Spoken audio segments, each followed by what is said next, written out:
नमस्कार, बहुत स्वागत है आप सभी का। आप देख रहे हैं न्यूज़ इंडिया और आपके साथ मैं हूं मनीषा शर्मा। शुरुआत कुछ बड़ी और अहम खबरों के साथ कर लेते हैं। सबसे पहले आपको बताएं, जहां नैनीताल नगर पालिका की बोर्ड बैठक हंगामे की भेंट चढ़ गई। टेंडर और खरीद से जुड़े हुए मुद्दों पर जवाब नहीं मिलने से नाराज सभासद बैठक के बीच ही धरने पर बैठ गए।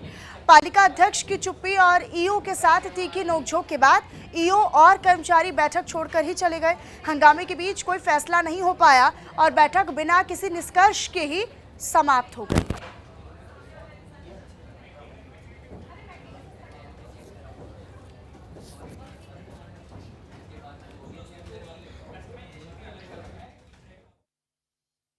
अधिकारी माननीय हमारी अध्यक्ष नगर पालिका परिषद हमारे सवालों के जवाब से फिर आज भागते हुए दिखे। इन्होंने हमारे सवालों के कोई जवाब नहीं दिए और जिन मुद्दों में आज चर्चा हुई थी, इन मुद्दों की चर्चाओं में भी इनके द्वारा कोई जवाब नहीं दिए गए। हमें उन जवाब से हम नाखुश हैं। कुछ आरोप लगाए थे। आरोप हमारा यह है, कौन ऐसा इस नगर पालिका में एक व्यक्ति है जिसकी वजह से सारे अधिकारी यहाँ से जाना चाह रहे हैं, सारे कर्मचारी उनसे परेशान है, सारे सभासद उनसे परेशान है। अब ये तो देखो सब जाँच का विषय है, हमें इसके लिए माननीय उच्च न्यायालय भी जाना पड़े, तो मैं उच्च न्यायालय जाने को तैयार हूँ। और जाँच में सारी चीज़ें देखिए, टेंडर में पूरी धांधली है। हमने पहले भी कहा टेंडर में धांधली थी और दोबारा कह रहे हैं कि इस टेंडर में धांधली थी। आखिर क्या ऐसा रहा कि 2 टेंडर पास हुए में आपने पार्किंग का टेंडर दे दिया, टोल का टेंडर क्यों नहीं दिया? अगर आप उसी वक्त टेंडर दे देते तो हमें अनुमान है वो टेंडर 13 से 14 करोड़ का खुलता। इनके द्वारा वो टेंडर निरस्त किया गया। बोर्ड बैठक की तरह नहीं की गई। मैं सभासदों से ये कहना चाहती हूँ, अगर आपके प्रश्न थे तो एक एक करके बोलते। सब साथ बोल रहे थे, उसमें कुछ सुनाई नहीं दे रहा था, कुछ समझ में नहीं आ रहा था कि ये क्या बोल रहे हैं। अब उसका वो आंसर मांग रहे थे, हम क्या आंसर देते हैं उसका बताइए। अब बोर्ड बैठक तो एक बोर्ड बैठक है, बोर्ड बैठक की तरह होनी चाहिए थी। जिस तरीके से प्रश्न पूछे जाते हैं, आंसर दिए जाते हैं, वो चीज़ नहीं हुआ। समाप्त तो कर ही दी थी मैंने, निरस्त तो नहीं बोला मैंने, समाप्त करती हूँ। तो वहीं उधम सिंह नगर में नानकमत्ता में नगर पंचायत कर्मचारियों की 8 दिन से जारी हड़ताल आखिरकार खत्म हो गई है। प्रशासन की ओर से नए अधिशासी अधिकारी की तैनाती के बाद कर्मचारियों ने काम पर वापसी कर ली है। हड़ताल खत्म होते ही साफ सफाई व्यवस्था फिर से पटरी पर लौट आई है, जबकि रुके हुए विकास कार्य भी जल्द शुरू होने की उम्मीद जाहिर की जा रही है। इधर नगरवासियों ने भी इस फैसले पर राहत व्यक्त की है।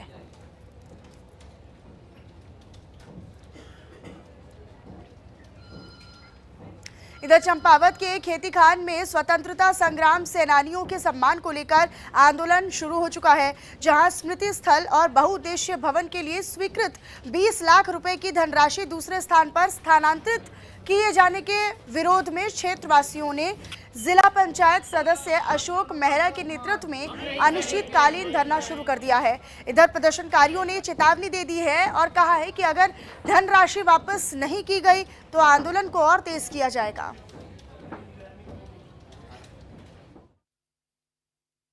विगत 3-4 महीनों से मैं इसके पीछे लगा था, पूरे संपर्क में था, विभाग के भी और कार्यदायी संस्था के भी। हम लोग कार्य के इंतज़ार में थे कि अब काम शुरू होगा, अब काम शुरू होगा करके। जैसे ही जिलाधिकारी महोदय संपर्क किया तो उनके द्वारा हमें बताया गया कि ये पैसा अन्य जगह स्थानांतरित कर दिया गया है। तो उसी के एवज में आज हम लोग विरोध में ये धरना प्रदर्शन कर रहे हैं। और ये कोई राजनीतिक धरना प्रदर्शन नहीं है, ये हमारे क्षेत्र की लड़ाई है और अपने हक की लड़ाई है, जिसे हम लेके रहेंगे। और मैं अपने समस्त क्षेत्रवासियों से भी अपील करता हूँ कि आप लोगों का साथ और सहयोग आगे कोई ऐसे ही मिलता रहे। एक सांकेतिक हड़ताल शुरू हुई है। उद्देश्य इसका है कि 2024-25 में ग्राम पंचायत के माध्यम से कुछ प्रस्ताव गए थे, जिसमें से एक प्रस्ताव को स्वीकृति मिली थी घोषणी में, कि जो हमारे कुमाऊं के शेर कहे जाने वाले हर्षदेव ओली जी हैं और पूर्णानंद जोशी, दयाराम ओली और दुर्गादत्त ओली जी, तो इनके नाम पर एक स्मृति पटल यहाँ पर बनेगा। तो कार्रवाई हुई, ग्राम पंचायत की खुली बैठक में सर्वसम्मति से पारित हुआ कि ये कार्य हमारे होली प्रांगण में किया जाए। मुझे दिख रहा है प्रशासन जो है बहुत अनहोनी कर रहा है हमारे ग्राम सभा के प्रति, जो कि हमारे पार्टी ब्लॉक में हमारी ग्राम सभा सबसे बड़ी ग्राम सभा है। इसके बावजूद भी एक भवन के लिए आया हुआ था, आया हाथ से जैसे हमने निवाला खाया, वो गले से भी निकाल दिया गया। हम शासन प्रशासन से पूछना चाहते हैं कि ये क्या है, क्यों हो रहा है, हमारे साथ ये क्यों हो रहा है। क्या हम इस योग्य नहीं है? क्या मेरी जनता 1300-1400 वोट मेरे गांव में है, क्या वो इसलिए लायक के नहीं है? क्या हर एक होली प्रांगण, वहीं पर शादी विवाह जो भी कार्यक्रम होता है छोटे मोटे, उसके सब के लिए शासन प्रशासन ने जो भी व्यवस्था के तौर पर, या हमारे प्रधान जी हो गए, ये योजना का पैसा कहाँ गया? इधर चंपावत से खबर है। चंपावत में जन जन की सरकार जन जन के द्वार अभियान के तहत प्रशासन दूरस्थ गांव तक पहुंच रहा है, जहां झालाकुड़ी गांव में आयोजित बहुउद्देशीय शिविर में जिलाधिकारी मनीष कुमार ने ग्रामीणों की समस्याओं को सुना। इस शिविर में 47 शिकायतें दर्ज की गई थी, जिनमें से ज्यादातर का मौके पर ही निस्तारण और समाधान कर दिया गया, जबकि बाकी 473 लाभार्थियों को विभिन्न सरकारी योजनाओं का लाभ भी मिला।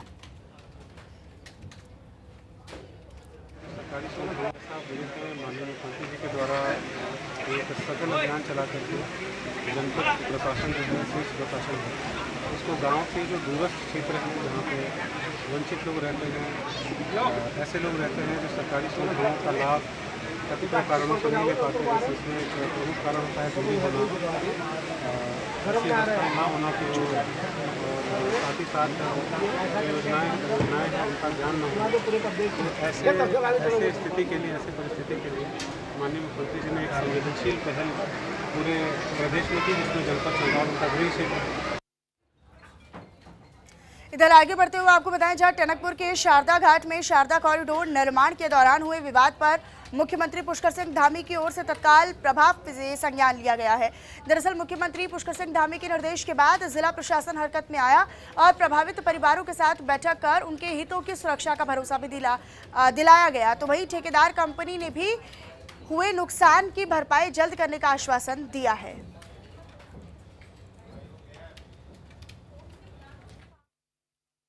करने के लिए जो एजेंसीज हैं, यहाँ पे 3 एजेंसीज इन्वॉल्व हैं। एक जो है वो कॉन्ट्रैक्टर साहब हैं, दूसरे आपके जो यूपीडीसीसी है उनके प्रतिनिधि इसमें इन्वॉल्व हैं, और साथ ही साथ यूआईडीबी जो कंसल्टेंसी फर्म है, पीएमयू फर्म है, वो है।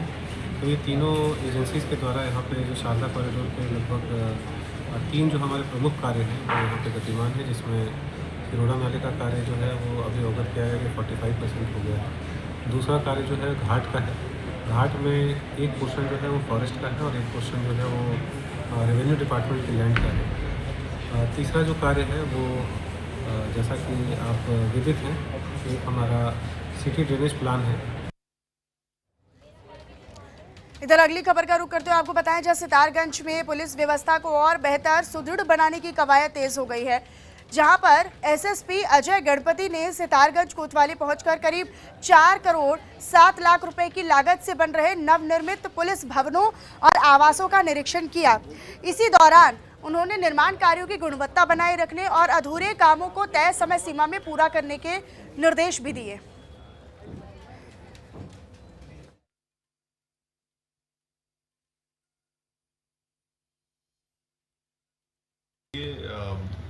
माननीय मुख्यमंत्री महोदय का ये एक ध्येय है कि सभी पुलिस कर्मचारियों को आवासीय सुविधा उपलब्ध हो जाए, और उनके कल्याणकारी योजनाएं जो है वो लगातार द्रुत गति से जनपद भर में और पूरे राज्य भर में योजनाएं चल रही है। जिसी के क्रम में अनेक जगह पे हमारे थानों में जो आवासीय भवन की उपलब्धता नहीं थी, जिस वजह से कर्मचारियों को बाहर रुकना पड़ता था, तो उसका समाधान निकालने के लिए अभी हमारे जनपद में काफ़ी जगह पे, काफ़ी थानों में आवासीय भवनों का निर्माण किया जा रहा है। इसी में सितारगंज में 2 आवासीय ब्लॉक जिसकी कुल लागत 4 करोड़ 7 लाख रुपए है, उनका काम लगभग कंप्लीट हो चुका है। इधर उत्तरकाशी के बड़कोट में विकास और पर्यावरण के बीच संतुलन को लेकर नई बहस छिड़ गई है, जहां पर पर्यावरण प्रेमियों ने सड़क चौड़ीकरण और विकास परियोजनाओं के लिए हो रहे बड़े पैमाने पर पेड़ों के कटान पर चिंता व्यक्त की है। दरअसल इसी क्रम में समाज सेवी और ग्लेशियर लेडी शांति ठाकुर ने सरकार से विकास के साथ साथ पर्यावरण संरक्षण को भी प्राथमिकता देने की अपील की है।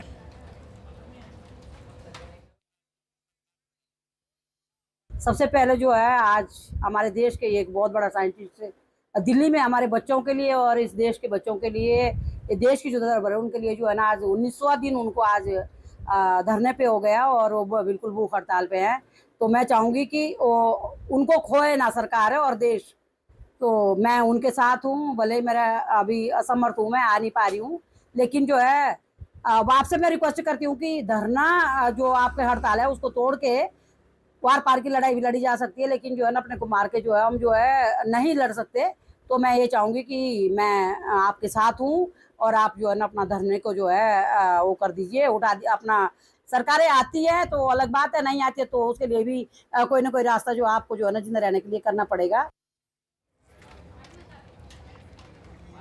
इधर सितारगंज में अंग्रेजी शराब की दुकान को लेकर लगातार विवाद बढ़ता जा रहा है, जहां आजाद समाज पार्टी ने तिरंगा चौक के पास खुली शराब की दुकान के विरोध का ऐलान कर दिया है। पार्टी नेता सत्येंद्र कुमार का ये आरोप है कि राष्ट्रीय ध्वज और स्कूल के पास शराब की दुकान खोली गई है, जो कि नियमों के बिल्कुल खिलाफ है। उन्होंने दुकान हटाने की मांग को लेकर घेराव और बड़े आंदोलन की चेतावनी भी दी है।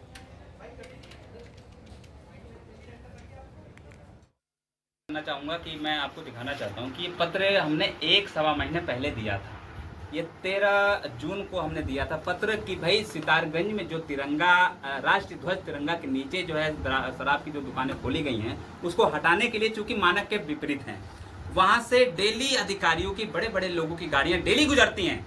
हमने इतने लंबे समय पहले ज्ञापन दिया कि भाई इसको हटावा जाए, क्षेत्र में गलत प्रभाव पड़ रहा है, लेकिन फिर भी दुकानें नहीं हटाई गई। आखिर दबाव किसका है हम जानना चाहते हैं। इस दुकान का घेराव करेंगे तिरंगा चौराहे पर, यह आंदोलन की कॉल हमने दे दी है। कल भीम आर्मी आजाद समाज पार्टी के नेतृत्व में ये घेराव होगा। इधर हरिद्वार से खबर है, हरिद्वार में गंगा स्नान के दरमियान एक दर्दनाक हादसा हो गया, जहां बलराम घाट पर नहाते वक्त हरियाणा का नाबालिग तेज बहाव में लापता हो गया। इधर सूचना मिलते ही एसडीआरएफ की टीम भी मौके पर पहुंची और डीप डाइविंग उपकरणों के साथ सर्च ऑपरेशन शुरू किया गया, लेकिन अब तक किशोर का कोई सुराग नहीं लग पाया है।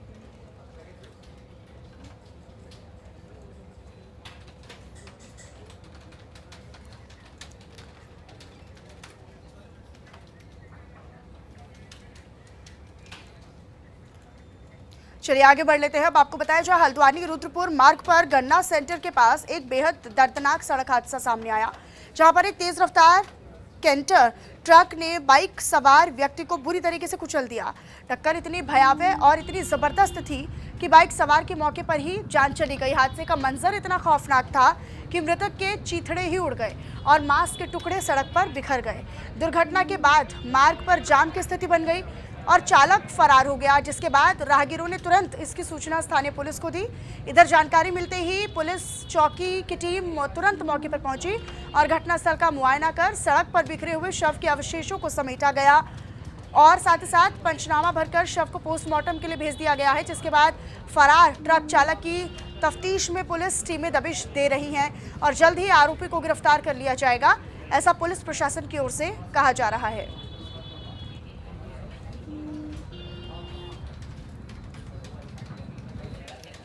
इधर चंपावत में एक बेटी ने बहादुरी की ऐसी मिसाल पेश की है जिसकी हर कोई सराहना कर रहा है, तारीफ कर रहा है।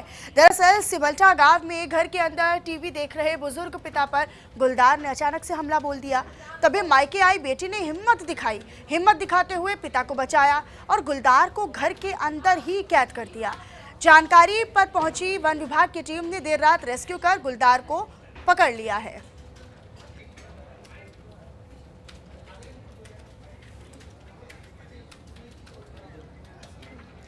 उधम सिंह नगर के बाजपुर में सड़क हादसे के बाद विवाद ने तूल पकड़ लिया। बन्ना खेड़ा क्षेत्र से एक सिख युवक के साथ कथित मारपीट और पगड़ी उतारने के आरोप के बाद माहौल पूरी तरीके से तनावपूर्ण हो गया है। इधर जानकारी मिलने पर पहुंची पुलिस ने प्रधान और उनके साथियों को थाने लाकर पूछताछ शुरू की। पुलिस पूरे मामले की गंभीरता से जांच पड़ताल कर रही है और दोषियों पर कार्रवाई की बात भी कही गई है। यहाँ हम इस समय मौजूद हैं बाजपुर कोतवाली में और यहाँ पर तो वहीं आगे बढ़ लेते हैं। अब आपको बताया जाए, बागेश्वर से दिल दहला देने वाली एक वारदात सामने आई है, जहां पर अटल उत्कृष्ट इंटर कॉलेज बटखोला के प्रधानाचार्य दया किशन टमटा के स्कूल जाते समय चाकू गोद कर हत्या कर दी गई। वारदात का आरोप स्कूल के ही एक क्लर्क पर लगा है, जिसे पुलिस ने गिरफ्तार कर लिया है। शुरुआती तफ्तीश और जांच पड़ताल में वेतन विवाद की बात सामने आ रही है। हालांकि पुलिस अभी सभी पहलुओं से मामले की तफ्तीश को आगे बढ़ा रही है।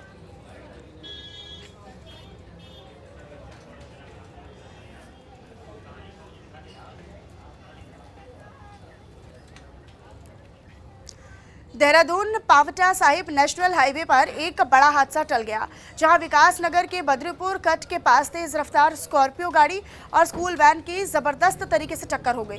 टक्कर इतनी भीषण और इतनी भयावह थी कि स्कूल वैन करीब 20 मीटर तक घिसट गई। गनीमत हालांकि ये रही कि इस वैन में सवार शिक्षिका, छात्र और चालक सुरक्षित बच गए। पुलिस ने मौके पर पहुंचकर यातायात सुचारू करवाया और मामले की जाँच शुरू कर दी गई है।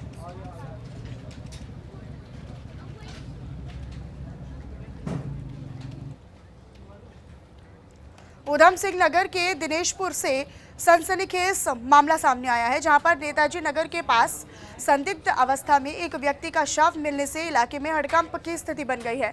दरअसल जानकारी मिलने पर पहुंची पुलिस ने शव को कब्जे में लेकर पोस्टमार्टम के लिए भेज दिया है। इधर पुलिस का ये साफ तौर पर कहना है कि पोस्टमार्टम रिपोर्ट आने के बाद ही मौत की वजहों का खुलासा हो पाएगा। फिलहाल हर पहलू पर, हर एंगल से जाँच जारी है।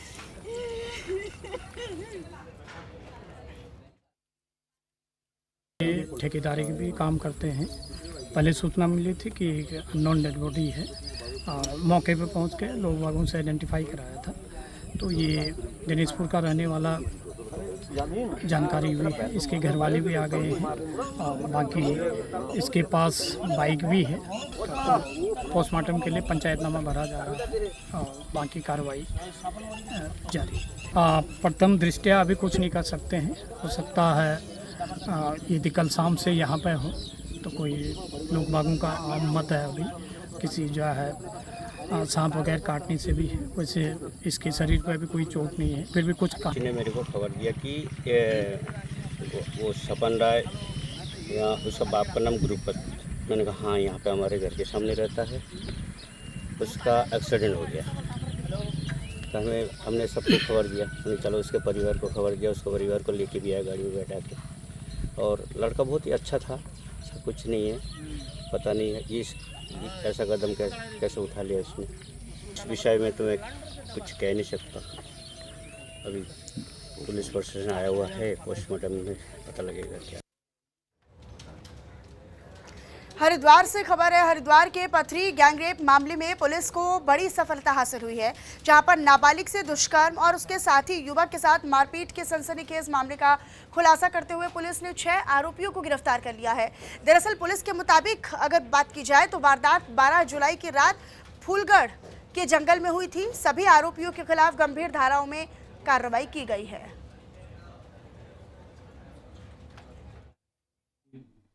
बिटिया के साथ कुछ लोगों ने गलत काम किया, तो उसमें थाना पट्टी क्षेत्र पड़ता था, उसमें मीडिया मुकदमा दर्ज किया गया 13 तारीख को। बिटिया से या जो घटनाक्रम का स्टडी किया तो कुछ अननोन लोग थे। बिटिया वहाँ कैसे पहुंची ये भी जांच का विषय था। तो पूरी पड़ताल के बाद वहाँ लोकल जो विटनेसेस थे, पूरी तहकीकात के बाद हमें 4-5 लोग मिले, जिसमें से एक दो ने उनके साथ, एक व्यक्ति ने उसके साथ गलत काम किया और बाकी जो और लोग थे वो उसके सहयोगी थे। तो आज थाना पट्टी ने लोगों को अरेस्ट किया है और उनको हम जुडिशियल रिमांड पे भेजे। ऋषिकेश चंबा मार्ग पर 7 मोड़ के पास एक हिरन मृत अवस्था में मिलने से वन विभाग में हड़कंप की स्थिति बन गई है। जानकारी मिलने पर पहुंची टीम ने शव को कब्जे में लेकर जांच पड़ताल शुरू कर दी है। शुरुआती जांच पड़ताल में हिरन के शरीर पर चोट के निशान मिले हैं और तेज रफ्तार वाहन की टक्कर से मौत की आशंका जाहिर की जा रही है। इधर वन विभाग ने लोगों से जंगल क्षेत्र में सावधानी से वाहन चलाने की अपील की है।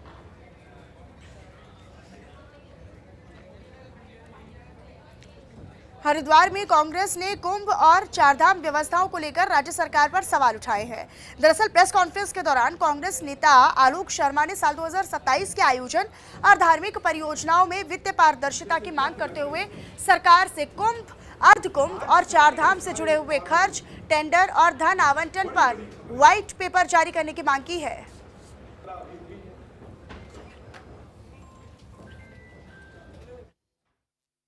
जिस तरह से भाजपा और आरएसएस के लोग जहां जहां डबल इंजन की सरकार है वहां वहां पर मंदिरों को भी चोरी और डकैती करने से नहीं चूक रहे हैं। आज जिस तरह से अयोध्या मंदिर से शुरू हुआ मामला, वैष्णो माता से लेकर बद्री विशाल से लेकर केदारनाथ से लेकर चारों तरफ इन्होंने मंदिरों में लूट मचा दी है।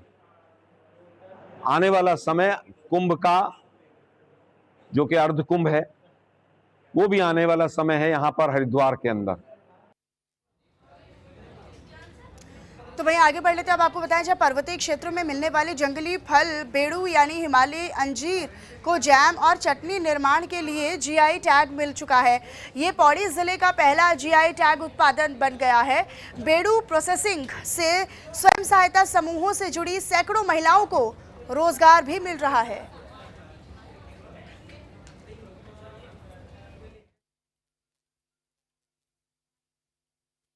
पर्वतीय क्षेत्रों में बेड़ू जो है बहुत अधिक मात्रा में मिलता है जंगली फल के रूप में, और इसकी बहुत औषधीय विशेषताएं हैं।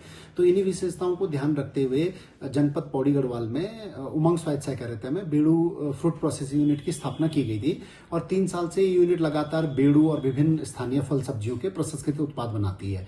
तो इस समय चूंकि बेड़ू का सीजन चल रहा है, तो हम स्थानीय जो स्वयं सहायता समूह की महिलाएं हैं उनसे जो फेडरेशन है 60 रुपए किलो के हिसाब से बेड़ू क्रय करता है, और उसके बाद उसका सेमी प्रोसेस करके उसके उत्पाद तैयार किए जाते हैं, और जब आवश्यकता अनुसार और जब डिमांड होती है तो उसका बेड़ू जैम और चटनी से तैयार करके हिलास के ब्रांड के माध्यम से विक्रय किए जाते हैं। हम समूह से जुड़ के हम बेड़ू का काम कर रहे हैं, या समूह में जुड़ के हम 100 से 150 महिलाएं काम कर रही हैं। बेड़ू का हम लोगों को, बेड़ू से हमें रोजगार मिला है। हमारे पीछे मतलब 150 लोगों को भी रोजगार मिला है। गांव-गांव से एकत्रित करते हैं, और हमारे जनपद में पहला जीआई टैग हमें बेड़ू का मिला है, और हमें बहुत खुशी है कि हम यहाँ अपना रोजगार कर।